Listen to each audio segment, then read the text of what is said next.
10. aprillil on aeg olla mõtlik, ütelda välja seda, mida sa mõtled, mitte keerutuda oma sõnades ning seista kõige selle eest, mida sa nii-öelda suust välja ajad.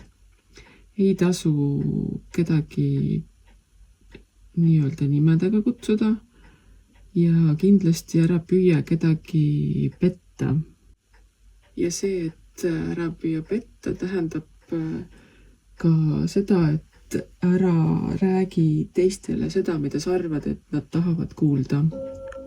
Et 10. aprill on pigem suhtlemise, rääkimise ja sellise eneseväljenduse päev ning sellega saad kõik seda, mida sul vaja on teha, aetud.